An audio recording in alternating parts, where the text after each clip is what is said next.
ఇప్పుడు మీకు సాంగ్స్ ఉన్నవి అనేసి కాల్స్ వస్తూ ఉంటాయి. సో, మీరు ఏదన్నా సాంగ్ రిజెక్ట్ చేసారా? రిజెక్ట్ చేసిన రిజెక్ట్ అంటే పేమెంట్స్ గురించి వస్తుంది ఇక్కడ. సో, ఇన్ని ఇయర్స్ కష్టపడి కొంతమంది చాలా చీప్‌గా మాట్లాడతారు. నీకు నీకు ఇంతనా? నీకు 20,000 ఎందుకు ఇవ్వాలి నీకు 20,000 అని అడుగుతారు. ఎందుకివ్వొద్దు? ఎందుకివ్వొద్దు? నాకు పేరు అవన్నీ పక్కన పెట్టండి. ఏం చేయను నేను. డాన్స్ చేస్తాను, యాక్టింగ్ చేస్తాను, సింగిల్ టేక్స్ చేస్తాను. మ్యాక్స్ 1 డేలో షూట్ అయిపోయేలాగా చేస్తాను. నా ఓన్ ట్రావెలింగ్ పెట్టుకుంటాను, నా ఓన్ కాస్ట్యూమ్ పెట్టుకుంటాను, నా ఓన్ మేకప్ పెట్టుకుంటాను. 20,000 ఇవ్వడంలో తప్పేముంది?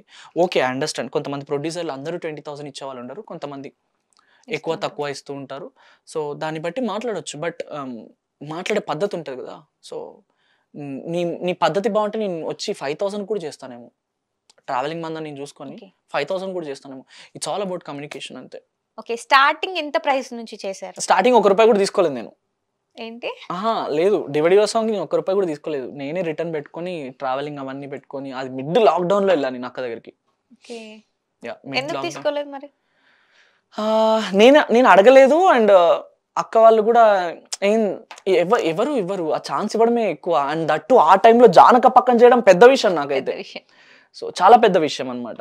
సో, అసలు నేను ఇంకోటి చెప్పనా? నేను అక్క దగ్గరికెళ్ళేంత వరకు నన్ను సైడ్ డాన్సర్‌కి పిలిచిందా? హీరోగా పిలిచిందా? సైడ్ డాన్సర్‌గా పిలిచిందా? హీరోగా పిలిచిందా? అనే డౌట్‌తోనే ఎళ్ళినా నేను అక్క దగ్గరికి. ఓకే.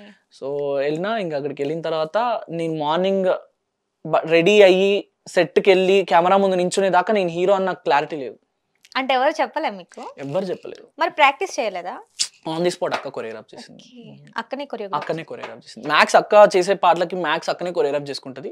కొంతమంది కొరియోగ్రాఫర్‌ని పెట్టుకుంటారు అంతే. ఓకే. మీరెప్పుడైనా కొరియోగ్రఫీ చేసారా? యాహ్! చేశాను. చాలా సాంగ్స్ చేశాను. నేనే కొరియోగ్రాఫ్ చేసుకొని నేనే చేశాను. కొన్ని సాంగ్స్ కొరియోగ్రాఫ్ చేశాను. డైరెక్షన్ చేశాను. ఓకే. సో, అలా. సో, ఎలా అనిపిస్తుంది మరి మీరు కొరియోగ్రఫీ చేసినప్పుడు? మంచి ఇగ బానే ఉంటది. కొంచెం ప్రెషర్ ఉంటది. ఆర్టిస్ట్ కంటే కొరియోగ్రాఫర్ కొంచెం ప్రెషర్ ఎక్కువ ఉంటది. యాహ్! బా ఓకే. అనిపించింది. అంటే సాంగ్ బావుంది అనంటే కొరియోగ్రాఫర్ బా చేశారు అని ఫస్ట్ పేరు కొరియోగ్రాఫర్‌కే కొరియోగ్రాఫర్‌కే వస్తది వస్తది. కదా! అవును. అవును. లేకపోతే ఏం చేశారు అని అంటారు. అంటారు. అవును. So, okay. మీరు అంటే కొరియోగ్రఫీ చేశానన్నారు గదా! మీకు బెస్ట్ ఏదనిపించింది? అంటే డాన్సర్స్‌తో గానివ్వండి, లేకపోతే షూట్ పర్పస్‌గా? నేను కొరియోగ్రాఫ్ చేసిన దాంట్లోనా? అవును. హ్మ్.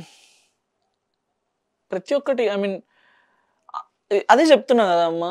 ప్రతి ఒక్కటి మంచిగానే అనిపిస్తుంది నాకు. బేసిక్‌గా అట్లా అందరూ బానే ఉంటారు నాతోటి. అందరూ మంచిగానే మాట్లాడతారు. ఎవరిని రాంగ్ గూడా అని అనలేను. ఎందుకంటే they were very good with me. So, అలా.